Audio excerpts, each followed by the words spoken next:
Everyone, welcome again to my YouTube channel. और आज हम इस वीडियो में क्लास 9th इंग्लिश की जो बुक है मोमेंट्स, उसका chapter the last leaf start करने वाले हैं। ये जो चैप्टर है द लास्ट लीफ, ये जो चैप्टर है वो ओ हेनरी के द्वारा लिखा गया है। ओ हेनरी ने ये चैप्टर लिखा है। This story is written by O Henry. The last leaf. अब आपको चैप्टर का नाम या स्टोरी का नाम देख के ऐसा लग रहा होगा कि राइटर ने स्टोरी का नाम ये लिखा क्यों है, द लास्ट लीफ। तो ये लास्ट लीफ जो है ना, इसी के बेस्ड पर ये पूरी स्टोरी है, जिसमें दो लड़की होती हैं एंड उसमें से जो एक लड़की होती है उसका नाम हम आगे जब चैप्टर पढ़ेंगे उसमें मैं बताऊंगी। तो एक जो लड़की होती है वो एक चीज़ में इतना ज़्यादा सीरियसली ले लेती है और पता नहीं किस वे में ले लेती है, तो उसे ऐसा लगता है कि now she is going to die, उसको ऐसा लगता है। तो वो चीज़ लीव को देख के ऐसा बोलती है। तो हम जैसे जैसे इस चैप्टर को पढ़ेंगे तो आपको समझ में आ जाएगा कि वो ऐसा क्यों बोलती है और द लास्ट लीफ क्यों चैप्टर का नाम है। देखिए, इस चैप्टर में हम जैसे एक डेली लाइफ का एग्जांपल ले लेते हैं। अब हमारी लाइफ में ऐसी बहुत सारी चीज़ें होती हैं जिससे हमारा माइंड डाइवर्ट हो जाता है और हम पता नहीं क्या क्या चीज़ें सोचने लगते हैं कि हमारे साथ ऐसा होगा या हमारे साथ ऐसा होगा। तो फिर वही चीज़ हमारे दिमाग में बैठ जाता है और जो आप सोचते हैं फिर वही आपके साथ होता है। ऐसा होता है अधिकतर, क्योंकि आपके माइंड ने वो ऑलरेडी सोच रखा होता है कि अब हमारे साथ वही होने वाला है। तो यही चैप्टर है द लास्ट लीफ, जिसमें हम लोग बहुत सारी चीज़ों के लिए मतलब हम सीख भी लेंगे और स्टोरी पढ़ते वक्त आपको बहुत ही इंटरेस्ट आएगा। बहुत ही इंटरेस्टिंग स्टोरी होने वाली है। तो चलिए हम अपने chapter the last leaf story को शुरू करते हैं। तो मैंने अभी आपको बताया the last leaf story is written by O Henry. So let's get started. देखिए, बिफोर वी रीड हम यहाँ पे ये चीज़ पढ़ लेते हैं that it is autumn. It is autumn मतलब जब ये स्टोरी के बारे में लिखा गया है, जिस स्टोरी को लिखा गया है उस समय वो ऑटम सीज़न चल रहा है।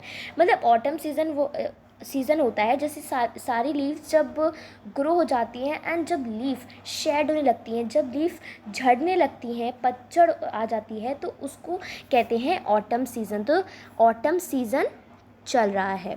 The wind is blowing. Wind जो है, wind is blowing hard and it is raining heavily. और पता है जब ऑटम सीज़न होता है तो बहुत तेज़ बारिश होती है, बहुत तेज़ हवा चल रही होती है। तो यही चैप्टर में बताया गया है कि जब ये स्टोरी के बारे में बताया है कि उस समय ऑटम सीज़न चल रहा होता है, मीन्स पतझड़ का season. The wind is blowing hard, जो विंड है वो बहुत तेज़ी से चल रही है and it is raining heavily, जो बारिश है वो बहुत तेज आ रही है। All the leaves on the ivy creeper have fallen except one. अब यहाँ पे लिखा गया है कि all the leaves, सभी leaves जो हैं on the ivy creepers अब हम देखने वाले हैं कि आइवी क्रीपर्स कैसी होती हैं। Have fallen except one. और क्रीपर तो आप लोग को पता होगा, क्रीपर जो रेंगते हुए जो प्लांट्स निकलते हैं ना, मैं आपको भी इमेज दिखाती हूँ। यहाँ पे आप आइवी क्रीपर्स की इमेज देख सकते हैं। देखिए, क्रीपर ये है जैसे कि क्रीपर जो दीवार से रेंगते हुए ऊपर जा रही है और उसमें ये लिखा हुआ है कि इट इज़ ऑटम। ये ऑटम सीज़न है, मतलब वो सीज़न जहाँ पे जो आप इस पेड़ पे देख सकते हैं, इस ट्री पे देख सकते हैं, सभी लीव्स ऑलरेडी झड़ चुकी हैं। और इसमें बोला है इतनी हैवी रेन है जिसके कारण सभी लीव्स झड़ चुकी हैं, सभी लीव्स फॉल हो चुकी हैं एक्सेप्ट वन। सिर्फ एक ही ऐसी लीफ है जो अभी भी वहाँ पर है। Why doesn't the last leaf fall. अब इसमें बोला है कि क्यों ऐसा है कि लास्ट लीफ क्यों नहीं गिरी। Why doesn't the last leaf fall, last leaf क्यों नहीं गिरी। तो अब हम यही देखने वाले हैं और इसलिए ये चैप्टर का नाम है द लास्ट लीफ। अभी तो मैंने बताया कि लास्ट लीफ इसलिए नहीं गिरी, इसलिए चैप्टर का नाम है। एक जो चैप्टर जब आप रीड करेंगे ना तो पूरा आपको अच्छी तरीके से और समझ में आ जाएगा। तो चलिए स्टार्ट करते हैं। तो हमने ये पढ़ लिया। अब ये जो चैप्टर हम स्टार्ट कर रहे हैं उससे पहले मैं बता देती हूँ, 2 कैरेक्टर्स जो हैं वो मेन हैं, स्यू एंड जॉन्सी। ये दोनों जो स्यू एंड जॉन्सी हैं, ये they both are young artist and they use to live in a small flat ना। अब आपने बहुत सारे ऐसे लोगों को भी देखा होगा जो अलग से काम करते हैं, तो वो बाहर कहीं रहते हैं तो रेंट पे रहते हैं, या फिर अपने एक किसी पार्टनर के साथ दोनों मिलके रेंट पे रहते हैं, राइट। तो ऐसे ही ये दोनों जो लड़कियां हैं, स्यू एंड जॉन्सी, ये दोनों यंग आर्टिस्ट हैं। सो स्यू and Johnsy, 2 young artists, shared a small flat. The flat was on the 3rd story of the old house. देखिए ये दोनों जो लड़कियां हैं, ये दोनों यंग आर्टिस्ट हैं एंड ये एक स्मॉल छोटे से फ्लैट में रहती हैं। अब जो इंसान रेंट पे रहता है तो सिर्फ उस हिसाब से रहता है कि मैं अपना यहाँ पे काम कर सकूँ, राइट, और थोड़े अपना रह सकूँ। तो ये दोनों भी 2 आर्टिस्ट हैं जो एक साथ ही एक ही फ्लैट पर रहती हैं। तो ये एक पुराना सा घर है एंड उस घर में जो 3rd स्टोर है, मतलब जो 3rd स्टोरी है, उस वहाँ पर ये दोनों लड़कियाँ रहती हैं और ये एक ओल्ड हाउस है। Johnsy was very seriously ill in November. इसमें से जो एक लड़की है जॉन्सी, वो नवंबर के मंथ में in the month of November Johnsy बहुत ही सीरियस वे में बीमार हो गई थी। शी वॉज इल, और उसको कौन सी बीमारी हो गई थी? Pneumonia. She had pneumonia. She would lie on her bed without moving, just gazing out a window. She would lie on a bed without moving. वो हमेशा अपने बेड पर सोती रहती थी, कहीं पर भी नहीं जाती थी, अपने बेड से उठती तक नहीं थी। और एक आर्टिस्ट थी तो ना ही आर्ट बनाने के लिए या पेंटिंग करने के लिए उसका मन लगता था। बस एक काम करती थी, वो क्या था? हमेशा देखती रहती थी विंडो के बाहर। तो जो जॉन्सी है वो सीरियसली इल हो गई थी in the month of November, और उसको कौन सी बीमारी थी, कौन सी बीमारी से वो इल थी? वो था निमोनिया। और वह हमेशा अपने बेड पर सोती रहती थी, हमेशा अपने बेड पर रहती थी, कहीं पर भी नहीं जाती थी, और सिर्फ हमेशा अपने जो कमरा, उसका जो रूम था, उस रूम से हमेशा विंडो से बाहर झांकती रहती थी, ठीक है। Sue her friend become very worried. अब स्यू जो थी, वो उसकी जो फ्रेंड थी वो बहुत ही वरीड, मतलब उसको बहुत ही चिंता होने लगी थी। अब ये दोनों यंग आर्टिस्ट हैं, एक साथ रहते हैं, तो एज अ फ्रेंड से भी ज़्यादा एक साथ फैमिलियर हो जाते हैं ना लोग। तो ऐसे ही ये दोनों बहुत ही एक दूसरे से अच्छी तरीके से मिल गए थे, एक दूसरे को बहुत अच्छी तरीके से जानने लगे थे। तो एज अ बेस्ट फ्रेंड स्यू, तो उसको बहुत ही ज़्यादा चिंता होने लगी थी स्यू की। She sent for the doctor. Sue ने डॉक्टर को भी बुलाया था कि वो उसका चेकअप कर सकें। All through he came every day, there was no change in Johnson's condition. अब वो जो डॉक्टर थे वो डेली आते थे और जॉन्सी को चेक करके जाते थे, लेकिन डेली आने पर भी जॉन्सी जैसे मेडिसिन वगैरह खाती थी, लेकिन फिर भी उसकी कंडीशन में कुछ भी चेंज नहीं आया था। तो जो स्यू थी वो और भी ज़्यादा घबराने लगी थी ना। अब जैसे कि अब किसी के साथ होता है तो ऐसी कंडीशन बन जाती है, कोई इल होता है तो हम लोग होता है ना कि अब जैसे उसको मेडिसिन्स देते हैं तो वो ठीक होने लगता है, धीरे धीरे वो अच्छा होने लगता है, कंडीशन सुधरने लगती है। बट जॉन्सी के साथ ऐसा कुछ भी नहीं हो रहा था। वो पहले जैसी इल थी वैसी की वैसी अभी भी इल थी, उसमें कोई भी चेंज नहीं आ रहा था। One day the doctor took Sue aside and asked her. अब जो उसकी जॉन्सी की फ्रेंड स्यू थी, उसको एक कोने में, मतलब एक साइड में, इतने साइड में कि जॉन्सी से थोड़ा सा दूर स्यू को असाइड साइड में लेके गए और उनसे पूछा, इज़ एनीथिंग वरिंग जॉन्सी? तो वो कहते हैं, डॉक्टर स्यू से कहते हैं कि क्या कोई ऐसी चीज़ है जो जॉन्सी को अंदर से मतलब वरी कर रही है, उससे घबराहट हो रही है। मतलब ऐसी चीज़ होती है ना जो हम सोच लेते हैं और फिर हम उसको ही अंदर सोचते रहते हैं और अपने आप को कोसते रहते हैं, राइट। ऐसे तरीके से हमारे वो बात अंदर खाई जाती है। सो नो रिप्लाइड स्यू। स्यू ने कहा नहीं। But why do you ask? उसने कहा कि आपने ऐसा क्यों पूछा? The doctor said, Johnsy, it seemed has made her mind that she is not going to get well. If she doesn't want to live, medicines will not help. अब doctor ने ये क्वेश्चन स्यू से क्यों पूछा था कि क्या कोई ऐसी चीज़ है जो जॉन्सी को वरी कर रही है? तो स्यू ने कहा नहीं, ऐसा तो कुछ नहीं है, लेकिन आपने ये क्वेश्चन क्यों पूछा? तो डॉक्टर ने कहा, जॉन्सी, इट सीम्स, जॉन्सी को देख के ऐसा लगता है कि उसने अपना माइंड एक कुछ इस तरीके से सेट कर लिया है कि now she is not going to get well. वो सोचने मेरे ख्याल से ऐसा लगा कि शायद स्यू ने ऐसा सोच लिया है कि अब वो ठीक नहीं होने वाली है, she doesn't want to live. अगर उसने ऐसा सोच लिया कि उसे अब नहीं रहना है तो medicines will not work.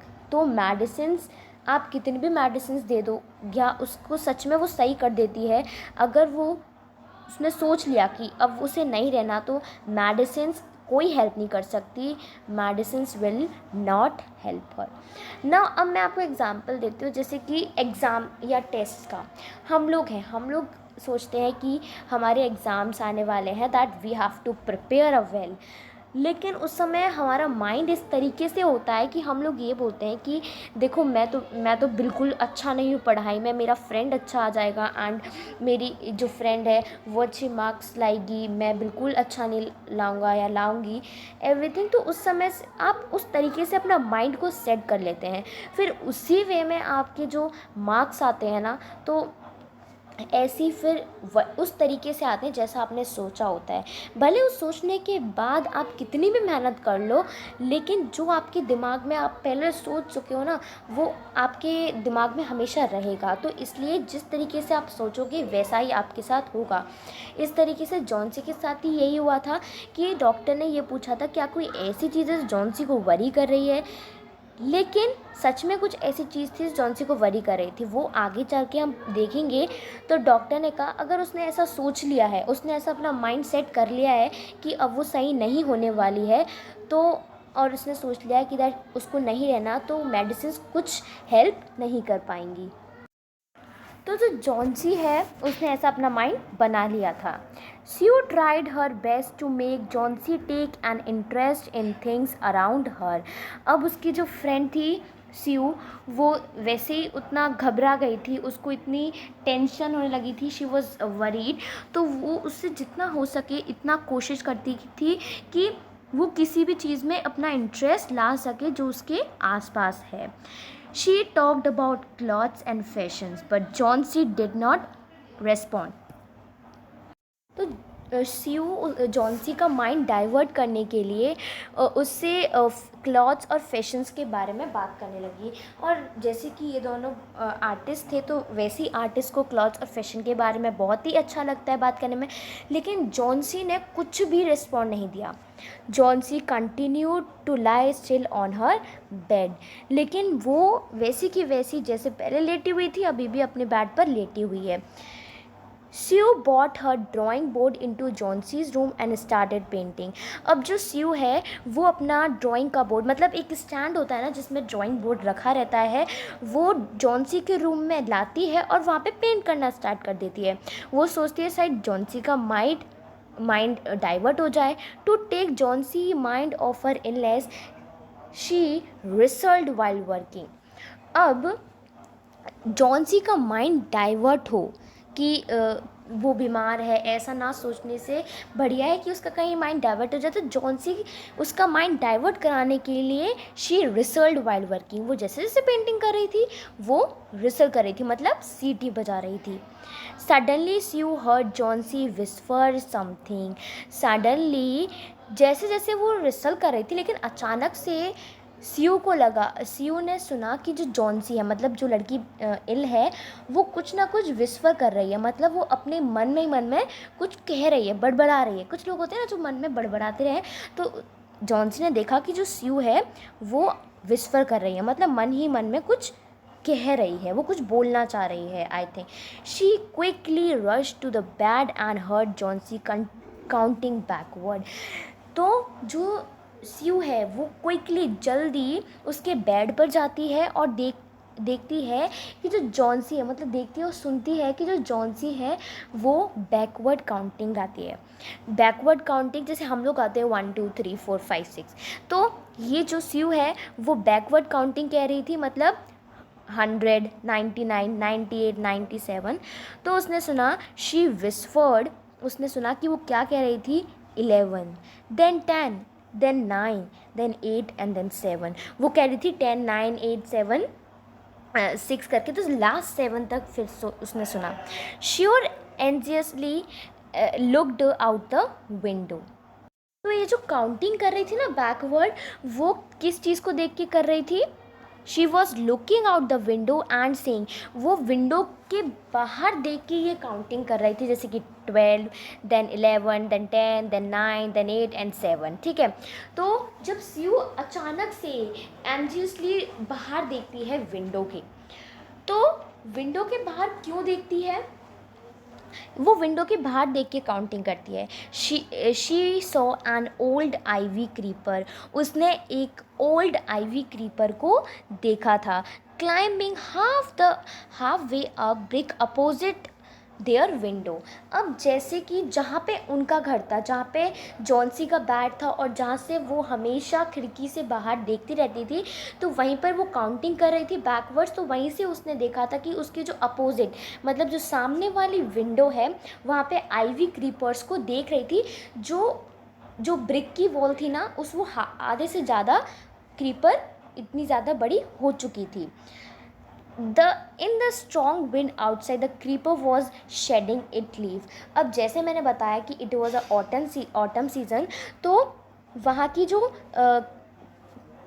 Creepers थी वो धीरे धीरे अपनी लीव्स को शेड कर रही थी।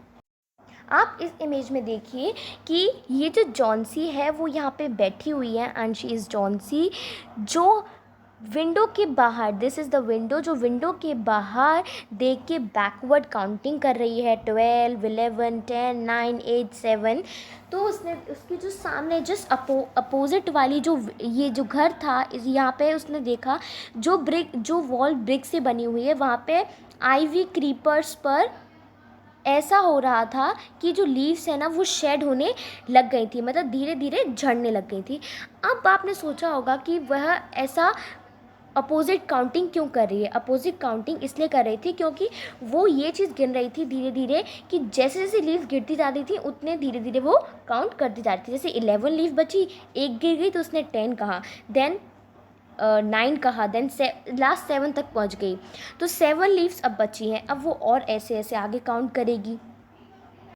तो उसने विंडो के आउटसाइड देखा कि स्ट्रॉन्ग विंड के कारण जो क्रीपर है वो अपनी लीव्स को शेड कर रही है। ठीक है, अब वो देख रही थी तो जो सीयू ने देखा कि जॉन्सी एक्चुअली बाहर देख के विस्पर क्यों कर रही है, मतलब ये बैकवर्ड काउंटिंग क्यों गा रही है। What is it dear, Sue asked. उसने कहा कि ये क्या है, सीयू ने पूछा। 6 विस्फर्ड जॉन्सी। फिर 7 के बाद उसने 6 बोला कि अब ना जो 6th लीफ है वो भी गिर चुकी है। उसने ये कहा, they are falling faster now.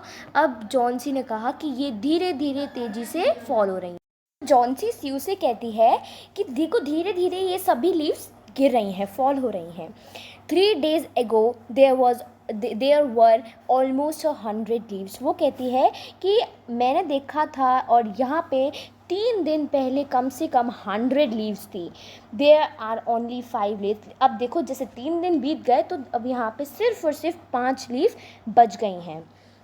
It is autumn said Sue and the leaves will fall। तो सीयू ने कहा ये तो सीधी सी बात है, ऑटम का सीज़न है तो लीव्स तो गिरेंगी ही। When the last leaf fall I will die said Johnsy with finality। वो कहती है जॉन्सी स्यू से कहती है कि जैसे ही लास्ट लीफ गिरेगी आई विल डाई। ओके, तो जॉन्सी ने ये जो कहा एक ऐसे फाइनलिटी से कहा कि हाँ उसको पक्का पता है कि अब वो ऐसा ही होगा उसके साथ। ठीक है, तो उसने इतनी फाइनलिटी से कहा I have known this for the last 3 days। और फिर कहती है कि I have known this for the last 3 days। वो कहती है कि मुझे ये चीज़ें पुराने लास्ट 3 days मतलब 3 दिन पहले से मुझे ये पता है। ओ that nonsense replied sue. Sue ने कहा इट्स अ नॉनसेंस, तुम ये कैसी नॉनसेंस जैसी बातें कर रही हो। व्हाट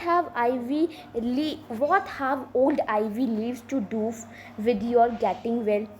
वो कहती है कि आईवी लीव्स को क्या करना चाहिए कि तुम ठीक हो जाओ, उसको ऐसा क्या है। The doctor is confident that you will get better.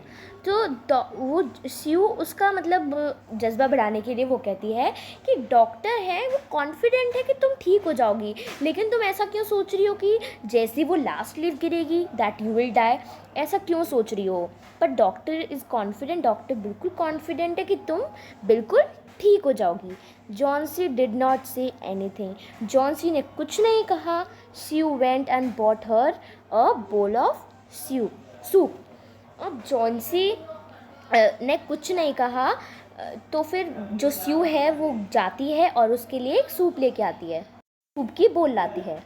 स्यू जाती है और फिर उसके लिए एक सूप की बोल लाती है। I don't want any soup said Johnsy, I am not hungry now, there are only 4 leaves left. अब वो कहती है कि मुझे कोई भी सूप नहीं पीना बिकॉज मेरे को अभी भूख नहीं है, आई एम नॉट हंग्री। फिर वो कहती है अब देखो यहाँ पे सिर्फ और सिर्फ 4 leaves बची हैं। देखिए अब उसकी जो फ्रेंड है स्यू, उसको लगता है कि हाँ चलो ठीक है डॉक्टर इज़ कॉन्फिडेंट कि वो ठीक हो जाएगी, लेकिन एज़ पर द फ्रेंड जैसा वो सोच रही है, लोग कभी कभार ऐसा होता है कि जैसा सोचते हैं अगर वैसा ही सोचने लगते हैं तो धीरे धीरे करके उनके माइंड में यही सेट हो जाता है और फिर वो ज़्यादा ही सोचने पर डिप्रेशन में चले जाते हैं एंड उनकी हेल्थ को भी इशू हो सकता है। तो ऐसी वो बहुत ही वरीड थी कि ऐसा एक्चुअली जॉन्सी सोच क्यों रही है। तो वो धीरे धीरे उसका इंटरेस्ट लाने के लिए डिफरेंट चीज़ें कर रही थी। अब जैसे वो सूप लाई, सूप बहुत हेल्दी होता है, लेकिन वो कहती है कि आई एम नॉट हंग्री, वो कुछ भी चीज़ नहीं खा रही थी, है ना। I want to see the last leaf fall before it get dark then I will sleep for ever. वो कहती है कि मुझे लास्ट लीफ गिरते हुए देखना है एंड बिफोर इट्स अंधेरा हो उससे पहले मुझे देखना है लास्ट लीफ को गिरते हुए, then I will sleep for ever, फिर उसके बाद मैं हमेशा के लिए सो जाऊँगी। It means she want to they that I will die. Sue sat on Johnsie's bed, kissed her and said, "You are not going to die." अब वो कहती है कि स्यू सैट ऑन जॉन्सीज बेड। स्यू जो है वो जॉन्सी के बेड पर बैठती है और उसको किस करती है और वो कहती है कि you are not going to die, तुम नहीं मतलब you are not going to die. I can't draw the curtain for I need the light। अब जो जॉन्सी है वो कहती, सॉरी जॉन्सी नहीं, स्यू उसकी जो फ्रेंड है वो कहती है कि मैं कर्टेन को नहीं लगाऊंगी बिकॉज मुझे लाइट चाहिए। उसने कहा कि मैं कर्टेन को नहीं लगाऊंगी, मुझे लाइट चाहिए। You are not going, sorry हाँ I want to finish the painting and get some money for us. वो कहती है कि मुझे लाइट चाहिए क्योंकि मुझे पेंटिंग करनी है। अब जैसे वो घर में रहते हैं रात के समय और वैसे भी ऑटम सीज़न है, बारिश होती है, अब आंधी वगैरह आता है तो वैसे ही इलेक्ट्रिसिटी कनेक्शन चला जाता है। उसने कहा कि मैं कर्टेन नहीं लगाऊंगी, मुझे लाइट चाहिए ताकि मैं पेंटिंग को फिनिश कर सकूं और हमारे लिए और भी ज़्यादा मनी हम कमा सकें, ऐसे अर्न कर सकें। Please my dear friend she beg Johnsy. सो वो कहती है प्लीज़ माय डियर फ्रेंड, जो स्यू है वो कहती है please my dear friend she beg Johnsy. उसने कहा कि please my friend promise not to look at the window while I paint. उसने कहा कि तुम मुझसे प्रॉमिस करो दैट मेरी पेंटिंग जब तक ख़त्म नहीं हो जाती तुम विंडो के बाहर बिल्कुल भी नहीं देखोगी। तो उसने उससे प्रॉमिस मांगा था कि अनटिल और अनलेस मैं अपनी पेंटिंग ख़त्म कर लूँ उससे पहले तुम विंडो के बाहर नहीं देखोगी। All right said Johnsy. तो जॉन्सी कहती है ऑल राइट इट मीन्स ठीक है, finish your painting soon for I want to see the last leaf fall. वो कहती है ठीक है, तुम अपनी पेंटिंग जल्दी ख़त्म करो बिकॉज मुझे देखना है लास्ट लीफ को गिरते हुए। I am tired of waiting, I have to die, so let me go away peacefully like one of those poor टाइड लीफ। अब वो कहती है कि मैं थक चुकी हूँ ये वेट करते करते। अब मतलब ऐसा कह रही है कि देखो लास्ट लीफ गिर जाएगी तो मैं भी डाई हो जाऊँगी, that I will not be more in this life, मैं अब इस लाइफ में नहीं रहूँगी। तो वो उसके माइंड में कुछ ऐसी चीज़ बैठ जाती है, पता नहीं क्यों बैठ जाती है, पर बैठ जाती है कि अब लास्ट लीफ गिरते ही मैं मर जाऊँगी, क्योंकि उसने ऐसा सोच लिया होता है, लेकिन ऐसा एक्चुअली होता नहीं है। तो वो कैसे चेंज होता है वो हम अभी आगे और पढ़ेंगे। देखिए उसने कहा कि मैं थक चुकी हूँ, अब मुझे आई हैव टू डाई, अब मुझे मरना है। सो let me go away peacefully, तो मुझे प्लीज़ पीसफुली जाने दो। जैसे कि वो पुअर टाइड लीव्स थक चुकी हैं, अब वो गिरने का नाम ही नहीं ले रही लीफ, इतनी तेज़ बारिश हो चुकी है लेकिन फिर भी। Try to sleep said Sue, Sue ने कहा कि तुम सोने की कोशिश करो। I have to paint the old miner, मुझे एक ओल्ड माइनर को पेंट करना है, माइनर को पेंट करना है। I will call Behrman up to be my model. अब उसने कहा कि मुझे एक मॉडल चाहिए, मैं जिसको अपना मॉडल बनाऊंगी और फिर उसको देख देख के मैं पेंट करूंगी। तो वो कहती है कि मैं बेहरमैन को बुलाऊंगी ताकि वो मेरे मॉडल बन सकें। अब उसने ऐसा स्यू से कहा कि मैं बेहरमैन को बुलाऊंगी, और उसने प्रॉमिस कर चुकी थी कि that she will not look outside the window. तो वो छोड़ के जा सकती थी कि ठीक है वो विंडो के बाहर नहीं देखेगी। लेकिन जब इसने कहा कि मुझे पेंट के लिए मॉडल चाहिए तो उसने ये कहा बेहरमैन को मैं मॉडल बनाऊंगी, लेकिन एक्चुअली क्या वो मॉडल के लिए जा रही थी? नो, वो गई थी जॉन्सी के बारे में उनको बताने के लिए। So she rushed down. Behrman lived in a ground floor. अब जिस ओल्ड घर में वो रहते थे तो थर्ड फ्लैट में तो ये दोनों यंग आर्टिस्ट रहते थे, और जो ग्राउंड फ्लोर था वहाँ पे ये बेहरमैन रहते थे। ठीक है, तो वो नीचे बहुत ही जल्दी दौड़ के ग्राउंड फ्लोर पे गई। तो जो बेहरमैन थे ना वो भी एक पेंटर थे, but he was a 60-year-old painter. He was a 60-year-old painter. His lifelong dream was to paint a masterpiece, but that had remained a dream. अब वो बहुत दौड़ी जाती है बेहरमैन के पास ग्राउंड फ्लोर पे, जो एक 60 years old पेंटर है। अब पेंटर जो है उनकी एक ड्रीम थी। उनकी क्या ड्रीम थी? उनकी यह ड्रीम थी कि that he wants to paint a masterpiece. उनको मास्टरपीस पेंट करना था। मतलब मास्टरपीस क्या होता है? एक ऐसी चीज़ जो किसी ने ना की हो, मैं एक सबसे डिफरेंट चीज़ करना चाहता हूँ, लेकिन उनकी यह चीज़ एक ड्रीम में ही रह गई। अब एक 60 years old का पेंटर जो एक दो लड़कियों के बारे में बता रहा है, तो उस पेंटर के बारे में हमने ड्रीम के बारे में क्यों बताया, वो हम अभी जो इस चैप्टर का पूरा पीछे का पार्ट है ना, कि इसके पीछे मास्टरमाइंड क्या है, वो हम अभी पढ़ने वाले हैं। देखिए, she poured out her worries to Behrman. She told that how Jauncey was convinced that she would die when the last leaf fall. अब बेहरमैन के पास जब वो जाती है तो स्यू ने सभी चीज़ को बेहरमैन को बताया कि वो कैसे बहुत ही ज़्यादा वरीड है जॉन्सी के बारे में। तो स्यू ने बताया जॉन्सी के बारे में बेहरमैन को, दैट उसने सोच लिया है कि जैसी लास्ट लीफ गिरेगी दैट शी विल डाई। तो बेहरमैन कहते हैं इज़ शी स्टूपिड, क्या वो स्टूपिड है? तो बेहमैन कहते हैं कि जो जॉन्सी है क्या वो स्टूपिड है, वो ऐसा क्यों कह रही है? How can she be foolish, वो कहते हैं कि वो इतना फुलिश कैसे हो सकती है, इतनी फुलिश क्यों हो सकती है? As she is a artist, she is running a high temperature, complain Sue. Sue ने कहा कि जो बेहमैन है वो, सॉरी बेहमैन नहीं, जो जॉन्सी है वो, उसका हाई टेम्परेचर है, मतलब उसको बहुत ही हाई टेम्परेचर पे फीवर है, उसने बेहमैन को बताया। शी रिफ्यूज़ टू ईट और drink and that worries me a lot, वो कहती है ना तो वो कुछ खाती है ना ही कुछ पीती है, पानी तो पिएगी बट सूप वगैरह कुछ नहीं पीती, खाना भी नहीं खाती, वो हमेशा मना कर देती है। तो इस चीज़ को लेते हुए मैं उसके बारे में बहुत ही ज़्यादा चिंता करती हूँ। ठीक है। I will come to with you and see Johnsy, Behrman said.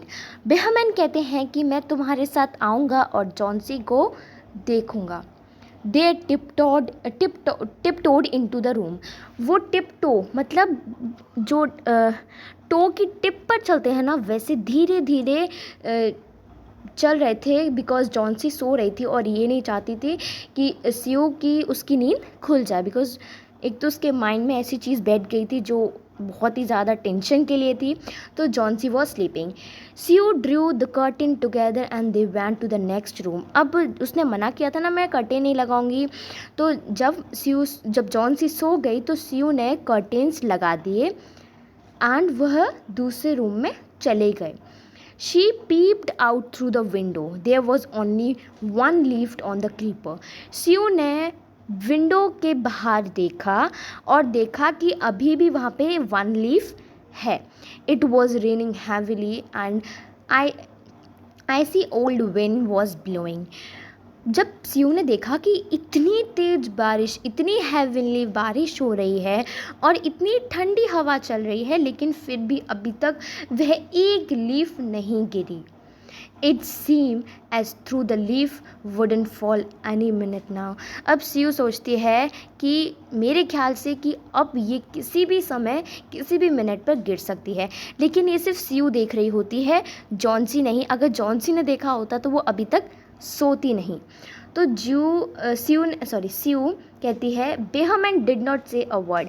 जैसे ही बेहमैन जाते हैं वो कुछ नहीं कहते, ठीक है, वो सीधे अपने घर चले जाते हैं, नीचे ग्राउंड फ्लोर पे अपने रूम में चले जाते हैं। Johnsy woke up next morning in the fever voice, she asked सियो टू ड्रॉ द कर्टेन। अब जॉन्सी जैसी सुबह उठती है तो वो नेक्स्ट मॉर्निंग सियो से कहती है, इन अ फीवर वॉइस में कहती है कि सियो जाके कर्टेन्स को खोलो। सियो वॉज नर्वस। अब सियो बहुत नर्वस थी क्योंकि जब उसने पहले देखा था ना उसके बाद से देखा ही नहीं, बिकॉज उसको लग रहा था कि इतनी तेज़ बारिश हो रही है तो सीधी सी बात है आई थिंक ये लीफ गिर जाएगी, तो उसके बाद उसने देखा ही नहीं। देखने के बाद जब जैसे उसने she Drew back the curtains very reluctantly, मतलब अब कुछ चीज़ होता है ना कि जो हम करना नहीं चाहते लेकिन मजबूरी में हमें करना पड़ता है, तो हम उस चीज़ को और भी धीरे धीरे करने की कोशिश करते हैं कि कुछ काश अगर ऐसा हो जाए कि ये चीज़ ना करनी पड़े। तो सियो कह रही थी हाँ, तो सियो जैसे वो धीरे धीरे कर्टेन्स को खोल रही थी। Oh, Sue exclaimed as she looked at the wine creeper. वो कहती है जॉन्सी, ओ सियो एक्सक्लेम्ड, उसने कहा कि सियो देखो उस वाइन क्रीपर पर, क्या कहती है, उस क्रीपर पर देखो, look there is still one leaf. वो सियो से कहती है कि सियो देखो वहाँ पे अभी भी एक लीफ है उस क्रीपर पर। तो वो कहती है सियो जल्दी देखो कि वो अभी भी लास्ट लीफ क्रीपर पर है। It looks quite green and healthy. अब इतनी तेज़ हवा चलने पर मान लो अगर पहली बात तो पत्ती गिर जाएगी, लेकिन अगर गिरी भी नहीं, उससे कुछ भी नहीं हुआ, ना वो मुरझाई है, अभी भी ऐसा लग रहा है जैसे वो ताज़ी लीफ है, बिल्कुल ग्रीन एंड हेल्दी लग रही है। In spite of the storm and fierce wind it didn't fall. इतने स्टॉर्म के बाद और इतनी ठंडी ठंडी हवा और इतनी तेज हवा के बाद भी यह लीफ नहीं गिरी। तो हमने अभी यहाँ तक देख लिया कि अब यहाँ पे जो लीफ है वो नहीं गिरी, लास्ट लीफ, और इतनी हैविली बारिश चलने पर, हवा चलने पर नहीं गिरी। तो अब हम आगे देखेंगे कि क्या होता है और वो क्या क्यों नहीं गिरी, वो हम अपनी नेक्स्ट वीडियो में देखेंगे। Thank you guys for watching this video. अगर आपको ये वाला पोर्शन समझ में आया है और ये अच्छे तरीके से समझ में आ रहा है तो प्लीज़ मेरी वीडियो को लाइक करिए, शेयर करिए और मेरे चैनल को सब्सक्राइब कर दीजिए। Thank you.